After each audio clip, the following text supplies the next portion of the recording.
So I mentioned that Hess and Botez are the broadcast team for the Twitch live streaming of this tournament, this Magnus Carlsen Invitational, and it's as the games are being broadcast on chess.com. The other competing website, chess24.com, has a whole series of announcers on Twitch. And I got to go down some of these announcers. They rotate more announcers on chess24.com. So it's Peter Svidler. He's a super GM. He's over 2,700. He's been a superstar for a million years. I think he's number 24 in the world currently. I don't think he plays as much competitively. He's doing a lot more commentary like what he's doing now, etc., etc. At one time he played for a form of the World Championship. You got Peter Leko, who also has played for the World Championship at one point, and he's also a super GM. Alexander Grischek, who's currently the world 6th, and he's also a player in the Candidates tournament that's was paused for a while here because of the coronavirus, but he's an active player and he's just way up there. Jan Gustafsson, German, he's a GM, Grandmaster, and he's been a trainer for Carlsen Magnus Carlsen, so he knows what he's doing. Lawrence Trent, he's an international master. He's the manager of Fabiano Caruana, or he was for about 2 to 3 year period. He's not anymore. But he's a big time trainer, though I'll say that. Tanya Sachdev, she's out of India, and she's an international master and a fighting women's grandmaster. And then Peter Hein Nielson, who's been a grandmaster since 1994. He's from Denmark. I visited that great country in Copenhagen about 2 years ago. If you love biking, there's no other country like it in the world. And he's been a coach to Viswanathan Anand of India and Magnus Carlsen. So in chess24.com, their team of broadcasters has some chess heavyweights. These are super GMs. They're from all over the world. That's a United Nations of chess here. Over on the chess.com, on the Botez and Robert Hess, they're Canadian, American, it's just the two of them. So Hess and Botez were talking the other day during a live stream of one of the games that they're getting people saying a lot of negative things about the broadcasters on Chess24. And they point out it's okay if you like, say, us better than them in terms of broadcasting. We appreciate it. We're flattered. We're glad that you like us. But you don't have to build someone up to tear another person down. So in other words, stop the trolling, the negative comments. If you don't like them, you don't like them, but you don't have to be mean about it. It's okay to say you like our broadcast better than theirs. Which leads me to think, and I agree with them, chess should be it's always been a gentleman's sport or, women's sport, womanly sport, etc., etc. Let me have a little sip here. So I'm going to give you my opinion of what I think of the two different broadcasts. They're all on Twitch and on chess.com. Those broadcasts, sometimes they flip between GM Hess, that's his name on Twitch, or Botez Live, and that broadcast typically also gets rebroadcast on Hikaru Nakamura's Twitch channel, perhaps the most popular Twitch channel for chess in the world, just a growing body of people. In fact, for today's match, he was playing against Carlsen.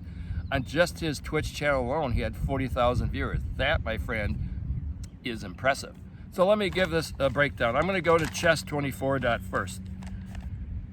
My opinion is you have chess heavyweights, so you get this deep insight into the mind of a grandmaster, not just a grandmaster, champion grandmasters, super GMs. And they'll look at a position, say this queen should be here, this should be here, this should be here, this should be here. And that's great because as a chess player who's probably been ranked like 1,700 at one point, not now, not anymore. I'm trying to get better at the 3-minute games type of thing. I'm at 1,300 for that, just hit 1,300. That's a new time control for me. Anyways, they're much more technical. Put your queen here, do this. He has his here, he moves here, you do this, you do this. In other words, if I think of like a math formula, they're giving me all the little details in that math formula. Put your parenthesis here, your exponent sign here, multiplication here. A squared plus b squared equals c squared equals blah, blah, blah, blah, blah.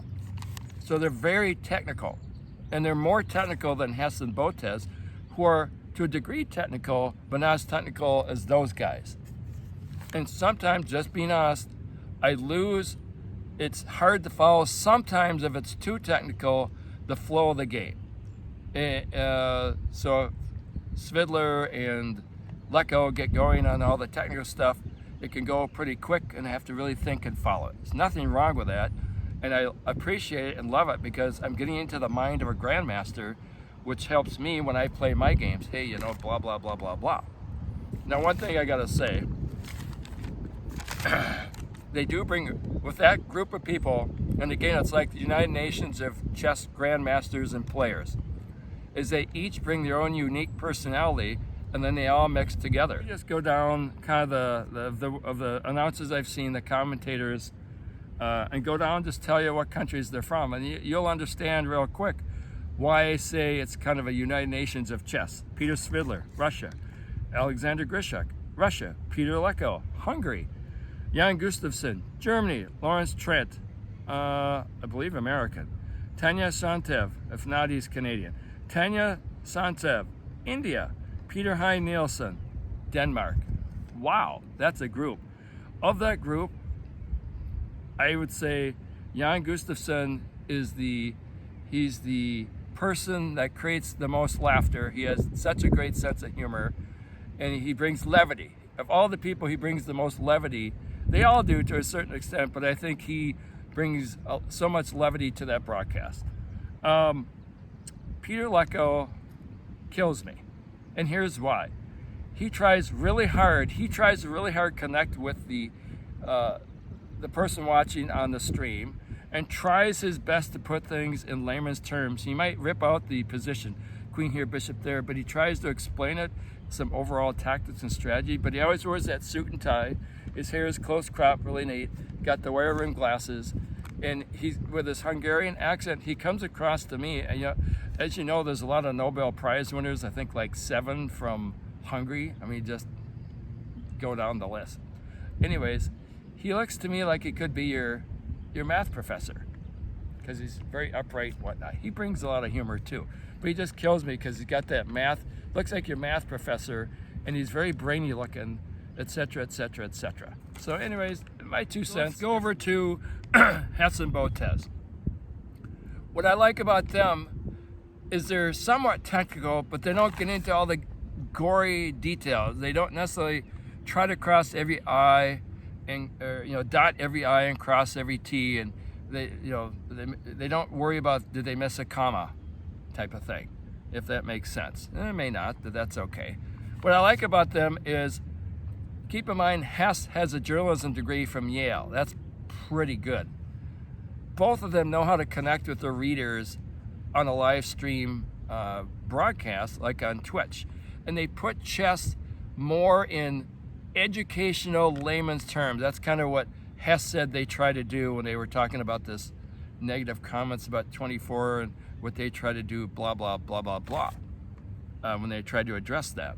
And I agree, because they'll look at a position and they won't necessarily get into the exact queen needs to go here, bishop goes there, whatever. They don't worry about all the parentheses and plus signs. They give you more of an overview. Hey, look, when Magnus looks at this situation, he sees this weak pawn, that weak pawn, that weak pawn. Those are opportunities. He sees that there's one piece here. If he puts it here, that's 2 pieces on that. And this is why you want to do that. Blah, blah, blah. You gain control of the center. You get a passed pawn. You have rooks doubled up. Blah, blah, blah. So they put it more in layman's terms, which to me I really enjoy. And again, it helps me learn. And that's what Hess has said. I try to put things in educational terms, so I talk about the overall strategy and tactics, but I try to do it in a way that educates the reader. And Botez does the same thing, and they banter really well, type of thing. So those are my take on the 2 different broadcasts. It's sort of like apples and oranges, man. It's a matter of what do you want.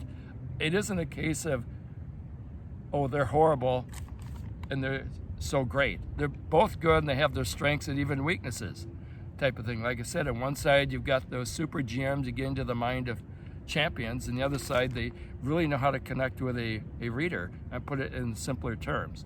So anyways, that's just my 2 cents. And you don't have to choose one or the other. It's not either or here.